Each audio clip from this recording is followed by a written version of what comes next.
Hi, it's Tony Robbins. Happy New Year.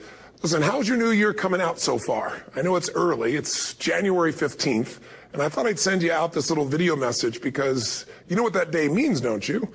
January 15th is the cutoff. Statistics show that 95% of the people that actually made a New Year's resolution have already broken it by today. And that's if you even made a resolution. Now, if you're the exception to that, I'm thrilled for you, and I support you, and I say keep rocking it. But if you've missed, maybe I could drop you a quick little message or two here that can help you not only recover, but get way beyond just making some New Year's resolution and make some real lasting change in your life. I mean, think about it. Most people don't even make a resolution anymore. Why? Because they've made them from years and years and years, and they know they're not going to follow through. So after a while, who wants to disappoint yourself? Who wants to be upset with yourself? Why even bother to set a new standard for this year? You know it's going to be the same as last year. If you're the kind of person watching this right now and you've actually opened this email and you haven't shut me off already, then obviously that's not you. So the question is, what is it that makes us even want to make a resolution? I mean, it's an interesting question. Why is it at the beginning of a year we have this tradition? But it goes beyond tradition. It's something inside of us that makes us want to make things better. And I think part of it is the calendar gives us this idea that we could have a fresh start, that we could start from fresh and have this great victory.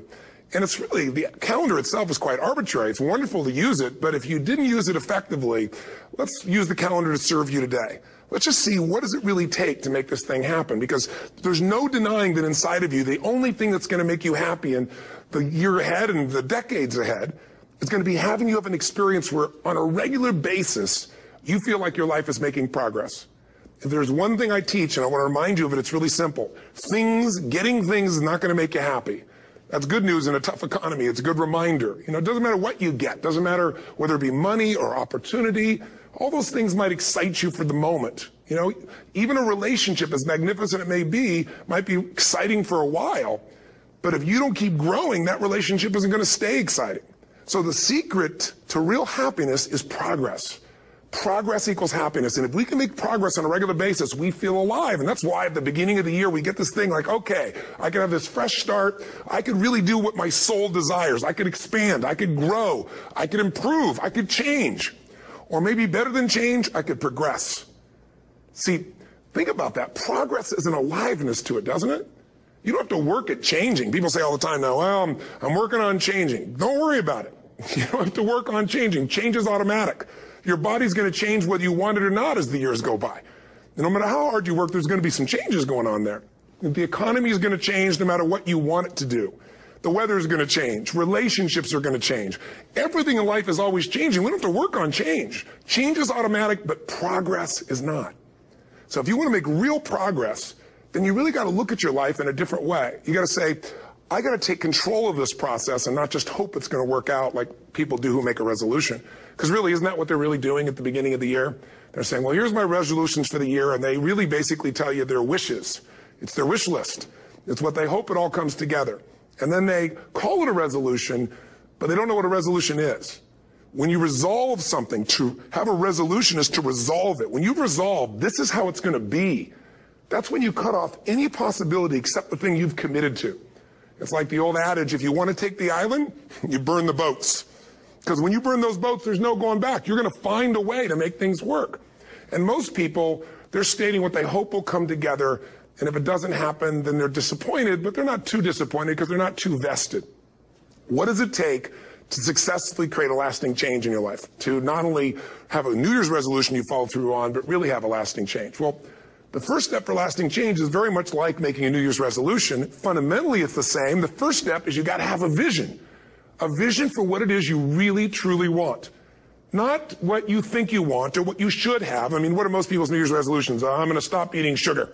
I'm going to stop smoking. I'm going to lose 10 pounds. The problem with that is it's not very inspiring for most people. It's not telling you what you're going to get. It's only what you're not going to do. And it's kind of hard to have you move forward with that. A vision is about what you're here to create. A vision that really works is one that excites you.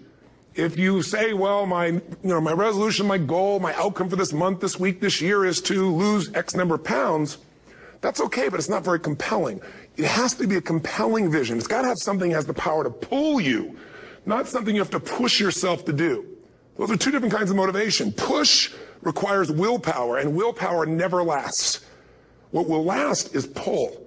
Having something so exciting, so attractive, something you desire so much that you have a hard time going to sleep at night and you get so up early in the morning to rock it and take it to the next level. That's what you're looking to create. And that isn't easy to get. But one of the reasons we do seminars and events, and we say, why do that? Why not just read a book or something? Is because when you get in an environment where you're with people that are being put in a peak state, like when you're going to a sporting event, if you watch a sporting event at home, it might have a certain level of excitement. But when you're in a stadium with 50,000 people, suddenly it has a whole different level of intensity. And we feel that. And the bottom line of our follow-through comes down to our emotional intensity.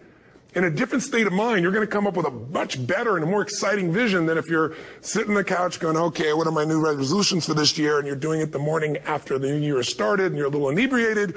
And the football game's on in the background. Probably not going to have the power of focus there. Probably not going to have the power of the energy to create something that's going to pull you for this year. And you got to do that. So it's got to be a vision that's compelling. Something that it's going to be a gift to make sure that it happens. And also, along with that compelling vision, you got to have strong enough reasons that you're going to follow through when the going gets tough. That's one of the biggest things missing for most people. They say, this is what I want to do. It's not very exciting. It's not very compelling. But most importantly, they don't have strong enough reasons to push themselves through what's going to be necessary to get that dream, to get that goal when the inevitable challenges come up. When you're starving, hungry, and you're trying to go on a diet, right? When you got no time and you're stressed out and you haven't worked out still, and that's what you're supposed to do. When the economy gets tight and what you thought you're going to do doesn't work, and so you give up on the goal instead of finding another way to get there. You don't let the fear take you over if you've got strong enough reasons. Those reasons can be positive, or those reasons can also be negative. They can be, if I don't do this, this is going to cost me. And if I do this, this is what I'm going to gain in my life. Reasons come first, answers come second. If you get a compelling vision and you got strong enough reasons that will push you through the tough times, you're going to do things other people don't do. Instead of collapsing, even if you get off target, you won't go, oh, I blew it. You'll get right back on target, make the change, make things happen. And I know you've done this in many areas of your life. Just think about it again. I'm not teaching you something really new here today. I just want to remind you of what your soul knows. You got to change, you got to improve, and you got to go through a simple process fundamentally to make that progress. First step, vision that's compelling. Second step, make sure that there's strong enough reasons to follow through. Third step, you got to review it and feel it every day. I mean, anything. Have you ever had this happen in your life? Has there been anything in your life that you've ever wanted so badly? You were so desirous of it. You had such a hunger for it that you couldn't stop thinking about it. Could have been a career move. Could have been when you were a kid, a car. It could have been a relationship. It could have been anything, but you were obsessed. You wanted to make this happen. You wanted to attract this to your life. You just wanted something. And you didn't even know how to get it. But it was so compelling to you. You kept thinking about it every day, envisioning it, imagining it, feeling it. And then stuff happened. And suddenly you started to attract people or situations to your life, and it just came together. Like, you didn't even have a total plan. It was just that it was so a part of your focus with so much intensity and emotion so often that it sensitized you to notice anything that could get you there. There's a part of your brain called the reticular activating system. For short, we call it the RAS. That part of your brain determines what you notice in the world. And it's really important because when you set a goal, when you get really clear on a vision and there's strong enough reasons and you review it enough and it becomes a part of you, that part of your brain says, anything that relates to this, I need to notice. It's like, did you ever buy a certain kind of car or maybe a certain outfit and suddenly you see that car everywhere, or those outfits everywhere? Well, you know, the cars were always around, but why do you see it now? Because your RAS knows this is important. This is part of my world now. Similarly, when you really get clear and it's compelling and you're reviewing it every day, you've got strong reasons and you're reviewing it every day and you're feeling it, the brain becomes incredibly acute at noticing anything to get you to move forward. And so that's the power of this. So, you know, what do people do with a New Year's resolution? They come up with something they kind of want. It's not a compelling vision. They don't really have strong enough reasons, and they never review it again until they notice that they broke what they said they really want to make happen, because they didn't really resolve. If you resolve, you got the vision, it's compelling, you review it daily, and you feel it, you envision it, and you experience it. Simple as it sounds. Now, ultimately, what is this really about? Ultimately, if you're going to have lasting change in anything, you're really talking about just raising your standards. I mean, I always tell people, if you want to know how to change your life, I give it to you in 3 words, boring as it sounds: raise your standards. And what does that mean? corny as it sounds. Raise your standards. Oh, thank you for the breakthrough thought, Tony. I'm glad I wasted my time watching this little email with you. But think about it. Lasting change is different than a goal. You don't always get your goals, but you always get your standards. Maybe it would help you is to think about it this way. I try to explain standards to people with a different set of words. Think of it as everybody in life gets their musts. They don't get their shoulds. Like, think about it. Most people have a list of shoulds, don't they? Don't you have a list of the shoulds, things you should do, you should follow through on? I should lose some weight, I should work out more, I should make more calls, I should respond more rapidly to my email, whatever, you know? I should get into the office earlier, I should be, more confident, whatever your should list is. People love to have their should list be met, but it's kind of like New Year's resolutions. If it does, it's really exciting, but if it doesn't, which is most of the time, it's a little disappointing, but you kind of know it's not going to happen. But when you decide something is a must for you, an absolute must, when you cut off any possible, you say, I'm going to find the way or I'm going to make the way. Human beings, when they resolve things, when they make a real resolution inside themselves, which is they raise the standard and they make it a must, they find the way. Think about it in your own life. Haven't you had some area of your life where you raise your standard and your life has never been the same? Maybe at one time in your life you smoked cigarettes, or you did something and you did it for years and you kept trying to change it and kept telling yourself I should. And then one day something happened. Something just clicked you over. Something took you over that kind of tipping point. And inside yourself you said no more. And it was a very, very different experience, wasn't it? Something inside of you shifted. And what was a should became a must, and you've never gone back. Is there an area like that in your life you can think of? Again, did you ever smoke cigarettes? Did you ever eat a certain way, drink a certain form of alcohol, and then finally say no more, and you just don't go back? And notice this, it doesn't really take any willpower anymore. Because somewhere when we make this click, when we make something a must, we attach ourselves to it. It becomes part of our identity. And one thing I've learned in the last, 33 years of working with people from now over 100 countries, 4 million people, is human beings absolutely follow through on who they believe they are. If you said to me, well, I'm really going to work hard to stop smoking, but, I've been a smoker my whole life, and I am a smoker, I know your days are numbered. You're going to be back smoking cigarettes again, because we all act consistent with who we believe we are. I tell people the strongest force in the whole human personality is this need to stay consistent with how we define ourselves. If you define yourself as somebody who is really conservative, you're not going to be crazy and act nuts unless you're really drunk or something, and then you can say it's the alcohol, when it's really just you finally getting permission to be yourself. The alcohol is your excuse. If you're a really crazy person, you act crazy, outrageous, playful. You don't act conservative because that's not who you are. Very often people say, well, I can't do that. I'm not that kind of person. And I always say to people, really, when did you define yourself? I mean, really, how many years ago did you come up with what you could and couldn't do in your life? How many years ago?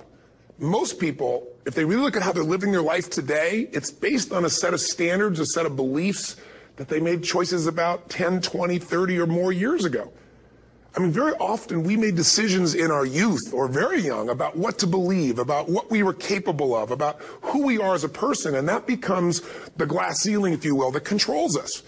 There's a corny metaphor, but it's true. I remember one time I was with my family at the circus, and there was a person there, and they had this big, giant elephant. And you look at this elephant, and they take this little rope, put it around the elephant's neck, and they drive this stake into the ground. And I mean, you look at this, and you know that elephant could rip down the entire tent with almost no effort. And yet, the elephant doesn't struggle, doesn't try. Why? Because the elephant's conditioned. And they take that elephant and condition the elephant when it's a baby elephant. That's how they train him. When it's a little baby elephant and it doesn't have the power yet, they put a big rope around it and they drive this huge stake in the ground, and the elephant fights and fights and fights. And one day, finally, that elephant decides, I'm not capable of pulling this out. And once that becomes the definition of an identity of anyone, an elephant in this case, they don't even try anymore. It's just who I am, that's how it is, that's just the way it is in my life.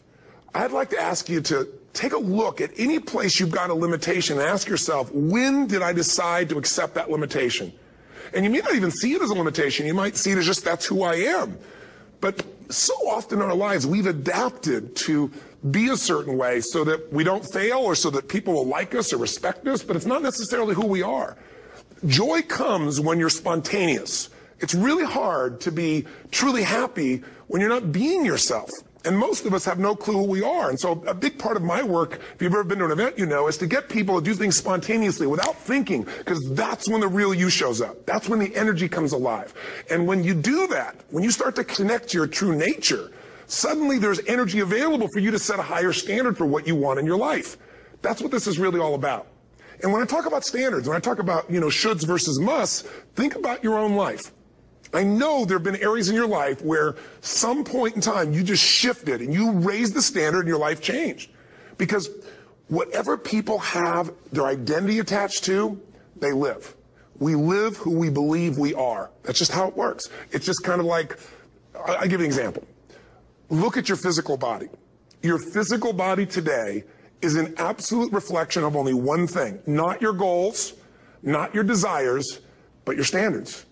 The identity you have for yourself. If your standard is you're an athlete, then there's a certain amount of strength, a muscle tone, and energy that's available in your body on a regular basis because that's who you are. And so you do whatever's necessary to maintain that identity. Again, the strongest force in the human personality is this need to stay consistent with how we define ourselves. Because if you don't know who you are, you wouldn't know how to act. Once you lock in on that identity, your brain finds a way to keep you there. If you say, man, I'm overweight, I've always been overweight, I'm big boned, and that's the story you've got, then you're going to always find a way to get back there. That's your settling point. That's your identity. That's where things lock in. If you see somebody who's in really great shape, you ask them, do you work out? You know the answer. Yes. How often? And they'll tell you 3 times, 4 times, 5 times a week, whatever. In a seminar, I'll ask people, who here works out at least 5 days a week? And I'm stand up. And you look around that room, and you know that they work out 5 times a week because you can see their body. You don't just get a result without some kind of action, without some form of ritual. Ritual meaning actions you do consistently. Now, do you think those people that are out there working out 5 days a week, do they have more time than you do? Or I have, or anybody else? Of course not. Is their life less busy? Of course not. It's just a must for them. They must work out that way, and they've made that turn and their life changed. So I'm not saying you have to work out 5 days a week. I'm just saying whatever you really want, wants don't get met consistently. Standards do. Whatever you identify, this is who I am. And so it's not so much about changing your identity as there's expanding it. Deciding that, instead of your goals to lose 10 pounds, which is not compelling, what if your vision was to get back to my fighting weight? This year, this month, this next 90 days, I'm going to transform my body. I'm going to take on a new challenge. I'm going to find some technique or strategy. There's a million of them that can reframe myself where I want to feel younger, stronger, more vibrant than ever before. Here's my reasons. Because I want the energy to really make my life work. Because it's tough out there, and I want to be stronger than I've ever been before. I want to go in front of the mirror, and if I'm naked, not, want to laugh. I want to look there and take a good look and go, yeah, I'm proud of whatever I see there. Whatever it takes, something's going to make you laugh, smile, something that's going to tease yourself, but something's going to move you to another level. If you identify yourself in a new way and you own that every day, and that becomes the standard of how you live, you'll find the way to make that standard real. Money's the same way. Think about it. It doesn't matter what's happening, quote unquote, in the marketplace. People that make money find a way to make money no matter what, don't they? I mean, most people's standard is to pay their bills. So that's what most people find a way to do, even when economic times get tough. Most people, if that's their absolute standard, they find a way. Some people's standard is pay their bills most of the time. And so most of the time they do. Some people's standard is not just to pay their bills, but to take care of their family and maybe even some of their friends. And they find a way. In fact, some people may be in a family where they don't have enough money. They barely have money to pay their bills. They work their guts out. And then somebody, their mother, their father, somebody else, their sister gets ill, and there's not enough money to take care of it. Nobody else has money in the family. They don't either, but they find a way to get that money to take care of their mother or father, don't they? And pay their bills. They never could do it before. Why?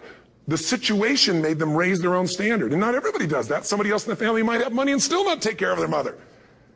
It all comes down to the inner game, my friends. Changing your life is a change in the inner game. The outside world you can't control, but you have absolute control over this one if you learn the dynamics of what shapes you. And identity is one of those simple, clear, fundamental basics that if you start to shift it, everything else will shift in your life as well. Some people, by the way, have to have more than enough money to do what they want, when they want, where they want, with whomever they want, contribute the way they want. And if that's their must, they find a way. I know that sounds overly simplistic, but it's true.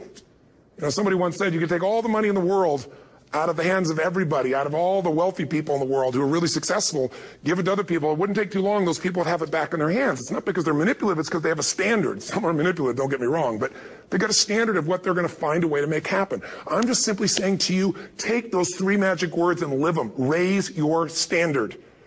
And if you really want to do it, then I'll tell you the most important secret. Have you ever done this? Have you ever told yourself you're raising your standard? Okay, I'm going to go make this happen. I'm going to go make this much money. I'm going to transform my kids. I'm going to create the ultimate relationship in my life. I'm going to transform my body, whatever it is. And then you don't have strong enough reasons and you don't use it. You don't follow through. It's because you didn't back up your standards with what makes those standards real, and that's rituals. Rituals are where the power is. Whenever we do our Robbins results coaching, and we say Robbins equals results, the way we get results with people, it's the same way if you listen to my Ultimate Edge program, or back in the old days, Personal Power, or if you went to one of my seminars. You know what I do is I take these huge challenges you got and we break them down into little bite-sized steps. Little things you do each day that after you do them, you get so much momentum that it's easy to succeed. You're not overwhelmed. You have these victory day after day after day on little things. If you went to Ultimate Edge, I'm sure you learned about the hour of power, or the 15 minutes to be able to be fulfilled, or 30 minutes to thrive, where you literally just condition your body and emotion with a couple little rituals. So it doesn't matter what's going on in your world. You feel that strength, and it's not fake. It's not some pump up. It's coming from inside you, and it works. Rituals define us. See, all the results in your life are coming from your rituals. They start with a standard and then have rituals that follow it up. Like, for example, if you are where you want to be physically, you have very different rituals than if you're not where you want to be physically. If you're overweight, you and I both know you got a different ritual than if you're physically fit. Completely different. You get up in the morning, what's the first thing you do if you're fit? Your shoes are there, you roll over. Doesn't matter how you feel, you put on your shoes, you lace them, you start walking, or whatever that ritual is. If you're overweight, you roll over and you have a very different ritual. You might roll over several times to turn the alarm clock off. You go in and get your mocha, smocha, whatever, special coffee. You stop by at Starbucks, whatever the case may be. You have your nice sugar muffin. It's supposed to be really nice for you. Whatever you do, it's a different ritual. If you have a great, passionate relationship, you have very different rituals in how you come home than if you have a lousy relationship. When you come home and the first thing you do is you're tweeting somebody, or you're emailing, or flipping on the news, or you don't even come home. What are the rituals? Whenever I study people that are successful, what I look for is what's the standard they hold themselves to, and then what are all those little rituals that add up? Because think about it. Success and failure are not giant events. They don't just show up. You don't just suddenly become successful or suddenly have this cataclysmic event that makes you fail. It may look that way, but failure comes from all the little things. It's failure to make the call. It's failure to check the books. It's failure to say, I'm sorry. It's failure to push yourself to do things physically that you don't want to do. And all those little failures day after day come together until one day some cataclysmic event happens and you blame that. That event happened because you missed all the little stuff. Do you agree with me? And success, by the way, is not some overnight event. It's all these little things. Success is having a vision. Success is making it compelling. Success is really seeing it and feeling it every day with strong enough reasons. Success is feeling the sense that I'm here to grow and I'm here to give something to the world more than just myself. Success is caring about other people. Success is calling and saying, I love you in the middle of the day for no damn reason. Or sending a note. That'll change your relationship. Have a ritual of something funny, playful, or a surprise you do. How many relationships are dead today because they have no surprise rituals anymore? You need to have some rituals, some cool things you do that nobody else does that gives you a better life than anybody else has. All the little stuff. That's where success comes from. In business, it comes from delivering more than anybody could imagine. All those little things add up. People go, wow, that's who I want to do business with. It's true in any area of your life. So if you look at somebody who's really successful and you think, wow, they're so amazing, they're such a genius, you got to dig underneath and you got to remember something. People are rewarded in public for what they've practiced for years in private. Myself and my business people say, how do you get up and speak and you have no notes and you go for 3 days and nights and the room is like everybody's wired and it's incredible. It's like a rock concert. How do you do that? How do you have that confidence? Oh, it's not confidence. It's experience now. But I did so much behind the scenes and I still do to make things right. How many people would know that since the time I was 17 years old, before I walk out on stage, still do to this day, wouldn't need to do it, but I still do it, I never walk out there without being in an absolute peak state of mind. You know, there are days my back is hurting, my throat is hurting, or I may have had a challenge, or my father passed away, and I've still got to deliver for these people because my standard is give my all every time. Every event has to be better. Talk to anybody who's been to our events for 5, 10 years, some of our trainers. And I'll say, I don't know how he does it. He always finds a way to make it better. That's not an ego thing. That's a standard in me. I have to find the way. And my ritual, though, is I prepare, I think, I gather new information, I figure out how to put something across better. What do people need? I spend time with our customers. I see what's going on. And before I get on stage each time, I have this little ritual to put myself in a state of mind. And I did it starting like 17 years old. I started doing it. I say, I now command my subconscious mind. And I say this out loud several times, this little phrase, set of phrases, as an incantation to kind of condition my mind and body. And I'd say, I now command my subconscious mind to direct me in helping as many people as possible today by giving me the strength and the emotion and the humor and the brevity, whatever it takes to show this person and help this person change their life now. And I started that with a person when I worked with people one-on-one, and I would do that for 45 minutes driving in my Volkswagen to go serve and coach somebody for the first time. Now I don't say that person, I say these people. And I can go out in a room of 10,000 people and deliver for 50 hours, and I do it every time I come back on stage. It's a ritual to go into peak state. Peak states don't just show up, they don't interrupt you. Great ideas don't interrupt you, you gotta pursue them. I talked to Michael Jordan, I'll never forget, at the peak of his career, and got to watch his final game, saw him backstage and spent some time with him, and it was a pretty exciting time. He was the greatest basketball player I think that ever lived and has ever lived. And I asked him, I said, what sets you apart, Michael? What is it? And is it God-given talent, ability, skill? What is it? And he said, Tony, he said, I can shoot you straight. It's not, me trying to act humble. He goes, I have a lot of talent, a lot of God-given talent, a lot of skill. I've worked really hard. But he said, really, it's my standards. He said, every day I demand more from myself than anybody else could humanly expect. I'm not competing with somebody else. I'm competing with what I'm capable of. Magic formula. Because most of us lower our standards. Why? Because who you spend time with, my friends, is who you become. One of the biggest reasons I started going to seminars when I was like 17 is I had nobody around me as a great role model. I could read about somebody, but being around people, being in that environment was very different. Finding a way to go to work with someone who lived that standard of life was very different. You get around people with low standards and you compete with it. You don't need to compete with it. It's like, okay. Remember Jerry Springer? I don't know if he's still in the air, but I remember he used to get people on the show, and I thought, where would he find these people? And why would people watch? I'll tell you why they watch. They watch these people and go, my life's still pretty darn good compared to that person. Look at them. You don't have to change your life. All you have to do is find somebody with a lower standard, and you'll feel good about yourself.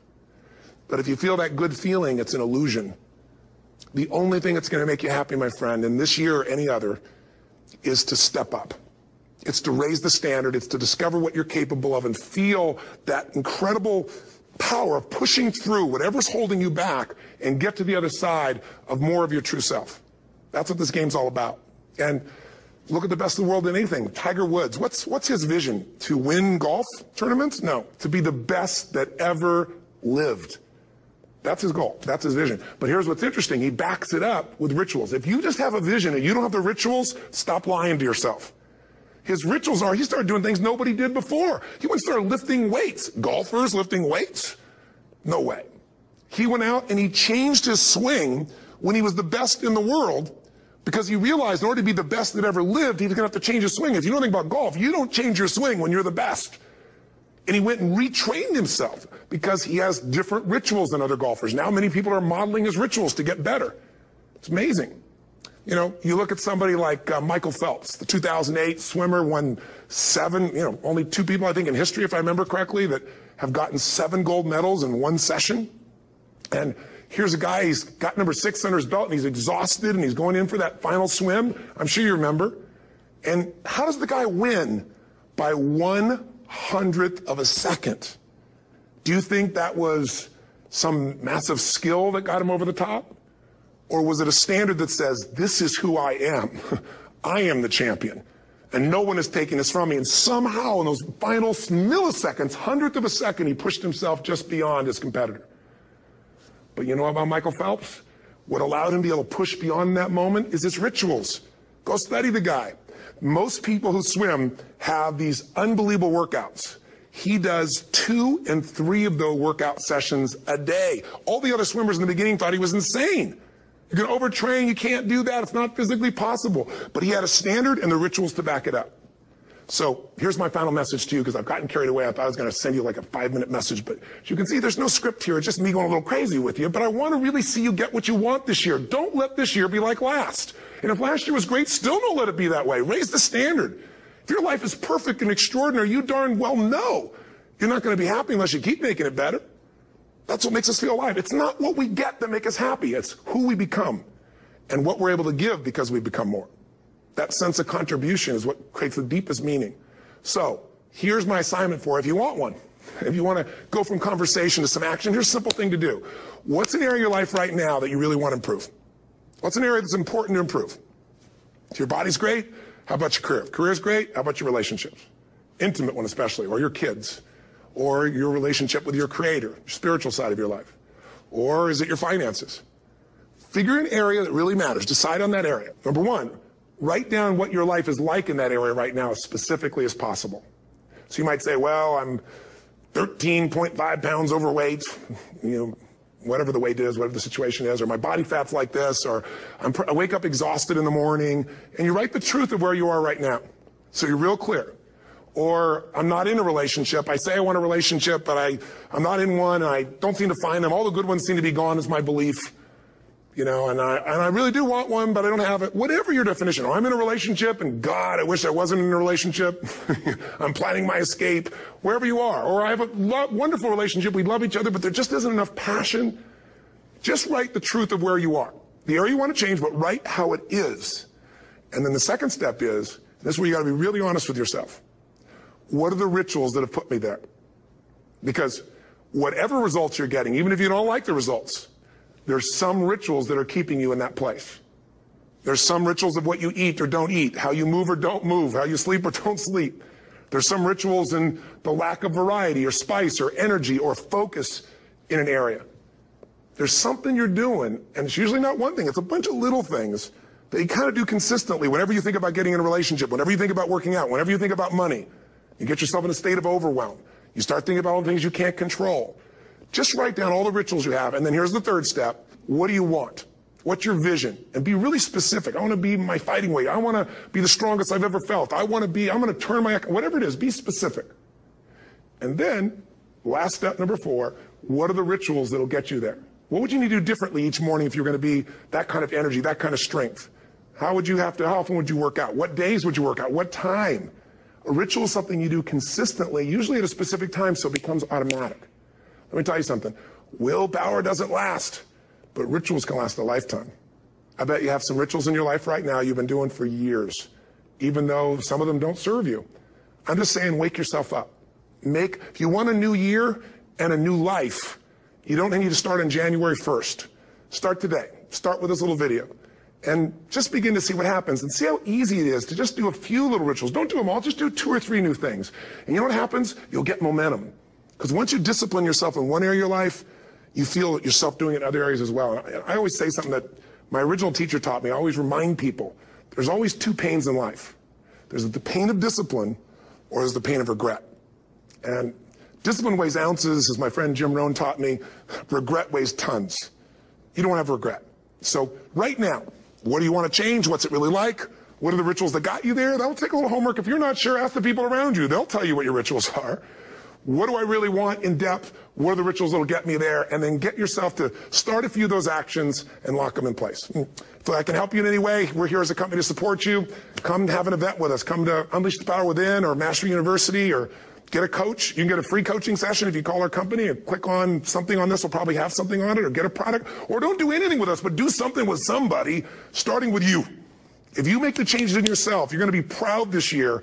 And no amount of money or accolades from other people can mirror the feeling of being proud of knowing you've taken back control of your life, or you've taken a great life to another level.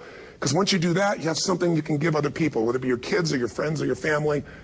And ultimately, that's what life's about. So thanks for listening. I don't know how long I went here, but I hope this has been helpful for you. I just thought it's a new year, and I want people to be able to truly create a new life.